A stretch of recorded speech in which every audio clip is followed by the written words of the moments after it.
माशाअल्लाह। लेकिन आज आपने आले रसूल को बुलाया है ना। इस जलसे की खूबसूरती में चार चांद ही है, मगर सिर्फ मेरी एक फिक्र सुनिए, उसके बाद आगे की गुफ्तगू आप सुनेंगे। मैं ये बताना चाह रहा हूँ, हजरत उमर इब्ने खत्ताब का जमाना है। सुनो सुनो, एक आलिमा लड़की है, हर रोज साहब पढ़ा करके मदरसे से निकलती है, घर को चली जाती। हर रोज गली में एक नौजवान उसका पीछा करता। एक रोज उसने मुड़कर कहा, ऐ नौजवान क्या बात है, हर रोज गली में मेरा पीछा करते हो। उस नौजवान ने कहा, मैं तेरे हुस्न का दीवाना हूँ, तेरी जुल्फें, मैं तेरे हुस्न का दीवाना हूँ, तेरी आंखें बड़ी हसीन हैं। फौरन उस आलिमा ने मुड़कर कहा, आंखें याद हैं, हुस्न याद है, जिसने बनाया उस रब को भूल गए। सुनो सुनो, एक कुरान पढ़ने वाले का इल्म, कुरान पढ़ने वाले की फिक्र। कहा हुस्न याद और हुस्न बनाने वाले खुदा को भूल गए। उसने कहा फिर करना क्या होगा। कहा अच्छा ये बताओ तुम मुझसे प्यार करते हो। कहा हाँ बेहिसाब। कहा मैंने सुना है जो जिससे प्यार करता है उसकी हर बात मान लेता है। उसने कहा हाँ मैं भी मानने को तैयार हूँ। उस आलिमा लड़की ने कहा मेरी हर बात न मान, मेरी एक बात मान ले, मेरी एक बात मान ले। कहा वो बात क्या है।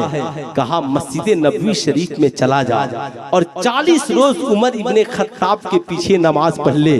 40 दिन बाद आना, निकाह करना, मैं तेरी हो जाऊंगी, तू मेरा हो जाएगा।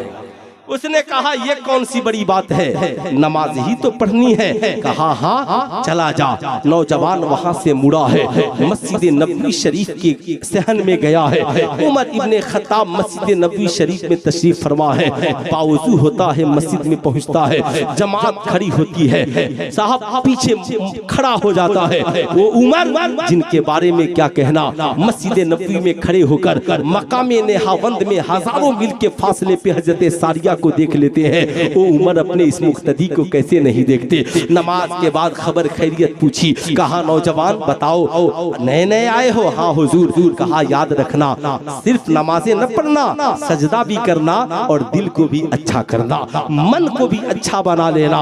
मालूम है ना जो खुदा मस्जिद के अंदर देख रहा है वो खुदा मस्जिद के बाहर भी देख रहा है। अपनी जिंदगी को पाकीज़ा बना करके रखना, अपनी जिंदगी की हिफाजत करना। तुम चाहते हो खुदा के महबूब बंदे बन जाओ, रसूलुल्लाह तुमसे प्यार करे तो गुनाहों से अपने आप को बचाओ, गुनाहों से तौबा कर लो। क्या बात थी। हजरत उमर इब्ने खत्ताब की सोहबत में रहने लगा। अभी 20 दिन भी नहीं हुए, दिल की दुनिया बदल गई। सारी खताओं से तौबा कर लिया, गुनाहों से तौबा कर लिया। 40 दिन अभी गुजरे भी नहीं थे, दिल की दुनिया बदल गई, कैफियत की मंजिल में आ गया। 40 दिन के बाद इजाजत लेता है, हुजूर इजाजत हो, माँ बाप से मिल के आता हूँ, जरा घर जाना चाहता हूँ। साहब हुक्म होता है जा जा घर को चला जा। जब घर के लिए निकला है ना तो पूछा है उमर इब्ने खत्ताब से, हुजूर राह चलने का तरीका क्या है। बताते हैं उमर इब्ने खत्ताब जब राह चलना तो निगाहें नीची कर लेना, दाएं बाएं न देखना, राह में कोई तकलीफ दे चीज हो तो उसे हटा देना, ये हमारे और तुम्हारे नबी की सुन्नत है। अब जरा इसे याद रखिएगा, खूब ज़हन में इन बातों को याद रखना बहुत जरूरी है, वरना हम कहाँ के कहाँ चले जाएंगे। सुल्तान सलाहुद्दीन अय्यूबी जब फातिह बैतुल मक़दिस बनकर पहुंचे, राह में फूलों को बिछा दिया गया, हसीनो जमीन लड़कियों को खड़ा कर दिया गया। हजरत सुल्तान सलाहुद्दीन अय्यूबी खड़े हुए, कहा ऐ लोगों, अय्यूबी फूलों को मसलने के लिए नहीं आया, अय्यूबी फूलों की हिफाजत करने के लिए आया है। ऐ मेरी कौम के नौजवानों, याद रखना, तुम भी अपनी जिंदगी में इन बातों को कभी न भूलना।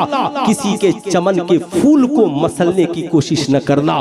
पूछा ये हसीनो जमीन लड़कियां क्या है, इन्हें तुमने क्यों खड़ा कर दिया। कहा बादशाह वक्त आप खाते हैं, ये आपके इस्तकबाल और खिदमत के लिए है। कहा था सुल्तान सलाहुद्दीन अय्यूबी ने, कौम के नौजवानों इसे लिख करके ले जाना। मेरी हुकूमत में आने वालों, याद रखना तुम क्या चाहते हो, अय्यूबी की तलवार इन हसीन लड़कियों के जुल्फों में उलझ जाए। सुनो, इन सारी लड़कियों को घरों को अपने घरों को भेज दो और इनका मुनासिब वजीफा वजीफा मुकर्रर कर दो ताकि ये लड़कियां बदचलन न हो जाए, ये लड़कियां बदकिरदारी के शिकार न हो। आपसे भी मैं 2-3 मिनट इस हवाले से बताऊंगा, लेकिन आपको इसे याद रखना होगा। इन मदारिस का एहसान आपको मानना ही पड़ेगा। मैं आपको बताना चाहूंगा, जब वो नौजवान निकला है वो आलिमा लड़की भी इंतजार कर रही है। मैंने मस्जिद तक भेज दिया, आज आने वाला है, कहीं ऐसा ना हो समझ ले कि इसने झूठा वादा किया था। एक पढ़ी लिखी आलिमा लड़की झूठ बोलकर चली गई। जब वो नौजवान उधर से चला है, कभी राह से पत्थर हटा रहा है, कभी राह से कंकर हटा रहा है, निगाहें नीची किए गुजर रहा है। जमाना देखकर कहता है दीवाना जा रहा है, फरिश्ते कहते हैं नबी का मस्ताना जा रहा है। साहब चला है, आलिमा लड़की खड़ी है, मगर नौजवान निगाहें नीची किए गुजर जाता है। आलिमा लड़की ने दामन थाम कर कहा, नौजवान क्या हुआ, क्या हुआ, मेरे हुस्न को भूल गए, मेरी आंखों को भूल गए। फौरन नौजवान ने निगाहें नीची किए हाथ उठा ली, जोड़ लिया, कहा बहन तेरी मोहब्बत का शुक्रिया, तूने मुझे उमर तक पहुंचाया, उमर ने मुस्तफा जाने रहमत तक पहुंचा दिया है। अब इन निगाहों में नबी का जमाल है, और जिन निगाहों में नबी का जमाल आ जाए फिर उसमें किसी और का हुस्न जमाल नहीं आता है, नमाल नहीं आता है। तभी तो मेरे इमाम ने कहा वो कमाले हुस्ने हुजूर है कि गुमाने नक्शे जहां नहीं, वही फूल खार से दूर है, वही शम्मा है कि धुआं नहीं। करूं मत है अहले तुवल्लज़ा, पड़े इस बला में मेरी बला, मैं गदा हूं अपने करीम का, मेरा दीन पार ये ना नहीं। अल्लाह अल्लाह, निगाहें नीची है। अब वो लड़का बोल पड़ा, बहन तेरा शुक्रिया, तू न होती, तेरा आज तेरे पास तू न होती, मैं बिखर जाता, मेरा वजूद बिखर जाता, मैं गुनाहों के दलदल में फंसा होता। ये बहन तेरा शुक्रिया कि तूने मुझे उम्र तक भेज दिया, मगर एक बात बता कि तू चाहती तो मुझे सजा दिला सकती थी। मैंने तेरे साथ बड़ी ज्यादती की, मगर तूने मुझे मस्जिद में क्यों भेज दिया। उस लड़की ने कहा, सुनो मैं कोई दुनियादार लड़की नहीं हूँ, मैं एक कुरान की आलिमा हूँ। जब तू मेरा पीछा करता था तो मैंने सोचा कि तुझे संवारा कैसे जाए, तुझे सुधारा कैसे जाए। हम हादिए दो आलम की उम्मती हैं, हम वो नहीं जमाने पे बम बारूद गिराएं, हम पत्थर खाकर भी लोगों को दुआएं देने वाले हैं। तुझे पता नहीं है, सुनो मैंने सोचा तेरा किरदार बिगड़ गया है, तेरा ज़हन बिगड़ गया है। अगर मैं तुझे शिकायत करके या मार कर भगा दूं तो आज मेरे पीछे पड़ा है, कल किसी और के पीछे पड़ेगा, परसों किसी और के पीछे पड़ेगा। न जाने कितनी हसीनों जमील लड़कियों की तू जिंदगी बर्बाद कर देगा। मैंने सोचा कि तुझे संवार दिया जाए।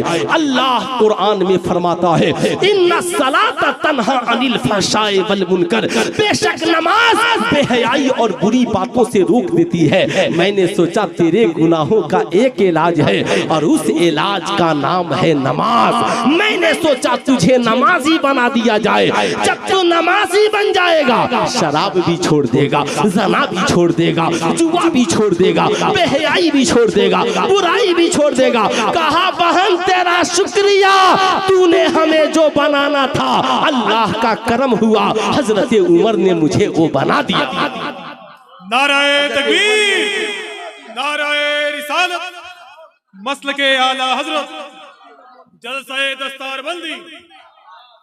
इसलिए मैं आपसे कहूंगा, ऐ मेरी कौम के शहजादों, सिर्फ ताबीज न लिखवाइए, सिर्फ आप दुआएं ही न लीजिए। आज तो ऐसी दो बुजुर्ग शख्सियतें आई हैं, आप जिनसे चाहें दुआएं ले लें। हुजूर सैयद हसन बिन नूर वास्ती, क्या कहना सुभान अल्लाह। हुजूर सैयद अवैस मियां साहब किबला, क्या कहना सुभान अल्लाह। ये दो बुजुर्ग हस्तियां आपके जलसे में हैं, मगर सुल्तान रजा आपसे कहना चाहेगा, बुरा न मानना, बुरा न मानना।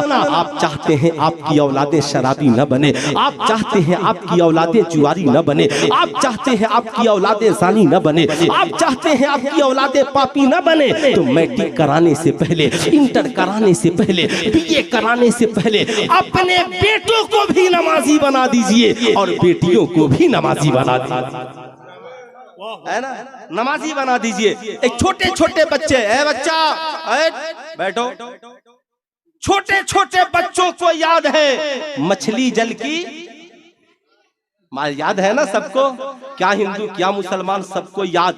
ये याद कराने की जरूरत भी पड़ती है क्या? नहीं ना पड़ती। मछली जल की रानी है, जीवन उसका पानी है। मैंने छोटे बच्चे बहुत अच्छे लगते हैं ना, मैंने पूछा बच्चों से, अच्छा ये बताओ मछली का पानी से रिलेशनशिप रिश्ता कैसा है? कहा हजरत अगर मछली को पानी से निकाल दीजिए तो मर जाएगी। मैंने कहा अगर मैं निकाल दूं तो तुम क्या करोगे? कहा मैं उठाऊंगा और मछली को पानी में डाल दूंगा। मैंने कहा शहजादे मछली की तो फिक्र है, कम से कम अपनी जिंदगी की भी फिक्र कर। आज से 1450 बरस पहले आमिना के लाल ने पूरी उम्मत को पैगाम दिया, अल मोमिनो फिल मस्जिद कसमको फिल मां। मोमिन का रिश्ता मस्जिद से ऐसे है जैसे मछली का रिश्ता पानी से है। मछली पानी के बगैर जिंदा नहीं रह सकती और मोमिन मस्जिद के बगैर जिंदा नहीं रह सकता।